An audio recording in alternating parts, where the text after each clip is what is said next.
Seattle the other week, 218 cities and states lost in the sweepstakes to be the home of Amazon's second headquarters, failing to make the list of 20 finalists. But Amazon thanks them for playing. That is because the hundreds of applications gave Amazon a hidden benefit: free research that the company can mine when picking spots for future warehouses and satellite offices. Amazon asked every city and state applying for its second headquarters for details about local resources, like available talent and transit options.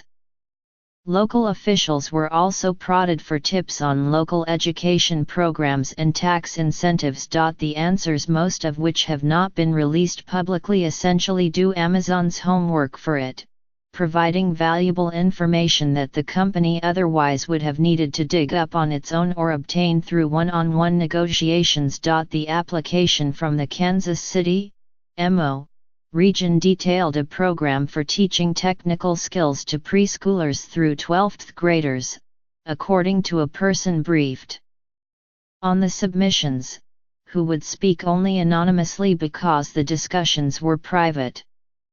A local coalition that helps military veterans make the transition to civilian jobs, which could help Amazon's efforts to recruit veterans, also caught the company's eye. The company did not realize until it saw the application from Louisville, Kentucky, the person said, that there is a large pool of technical talent within 200 miles of the city and a local public-private partnership that helps train students to become entry-level software developers. The Montreal submission stood out, the person said.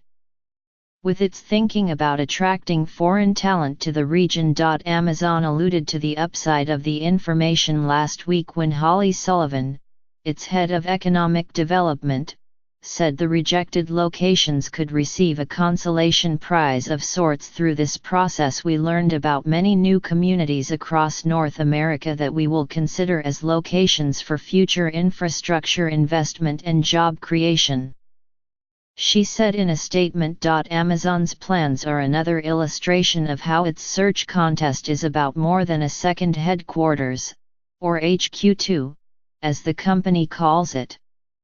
The winning location, Amazon says, will get up to 50,000 high-paying jobs and billions of dollars in construction. Those promises have generated extraordinary genuflection from politicians across North America, and a lot of glowing news coverage, at a moment of heightened scrutiny about Amazon's market power. By getting 238 communities to give their best pitch, Amazon has also gotten insight into the kinds of accommodations that places are willing to make to bring it to town. This is not just about HQ2, said Richard Florida, an authority on urban development and a professor at the University of Toronto. It's about a broader locational strategy. HQ2 is the carrot. That's the only thing that makes sense. The proposal from Detroit, which did not make the final 20, offers another peek into the sort of incentives that Amazon has received from the HQ2 bids, and how the inducements could factor into Amazon's planning for other projects. The city offered to let Amazon operate for 30 years without paying real estate and personal property taxes and a variety of other local taxes, according to a report in Crane's Detroit Business. Ari B. Adler, a spokesman for Gov. Rick Snyder of Michigan, confirmed the report's accuracy. Mr. Adler said Amazon's bidding process would make Detroit a stronger contender for any company looking for a new or expanded location.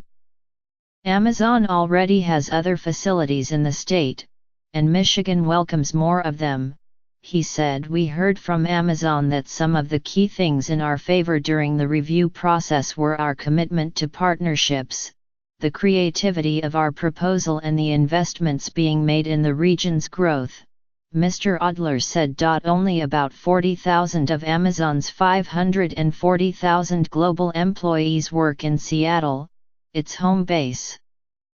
Its workforce is largely spread across warehouses and other parts of the logistics network that deliver the billions of items Amazon ships every year. There are more than 300 warehouses and other shipping centers in the United States alone, according to estimates by MWPVL International, a supply chain and logistics consulting firm.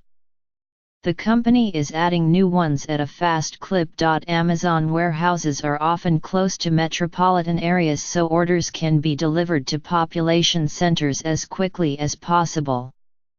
A company site selection team scouts potential locations. The company also has more than a dozen satellite offices focused on research and development. Amazon calls them tech hubs. It has a large robotics unit near Boston, a machine translation team in Pittsburgh, and a video game development group in San Diego. State and local officials have been enthusiastic about the jobs at the warehouses, offering tax breaks and raving about Amazon's arrival in news releases. Since 2000, Amazon has received over $1.1 billion in public subsidies for its facilities and other operations, according to estimates by Good Jobs First, a nonpartisan research group that tracks economic development. Mark Williams, president of the Strategic Development Group, a site selection consulting firm, said available tax breaks, like those offered by Detroit, could be one of the most important pieces of information for Amazon. There are discretionary incentives that aren't on the books that come in the heat of a deal, Mr. Williams said. In most cases, those are the most valuable incentives. But he said the bids could also show a community's willingness to offer other benefits. There are special grant funds, special bond funds, naming of roads, he said. It's not like you can acquire these through a data search. Mr. Florida, the urban studies professor, advised Kansas City, and also Rouen, and Toronto, a finalist, on their bids. He believes Amazon also has something in mind for the 20 places still in the game, including Indianapolis, Miami, and Columbus, Ohio.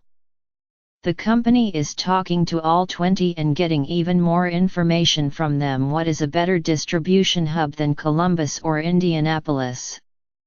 Mr. Florida said. What is a better Latin America headquarters than Miami? One of the finalists, Denver, whose bid has been made public, provided Amazon with elaborate breakdowns of the number of students who graduated from Colorado from 2014 to 2016 with degrees in computer engineering, computer graphics, information technology, tax law, and human resources management. The city boasted about the large number of faculty at the University of Colorado, in nearby Boulder, focused on computer science.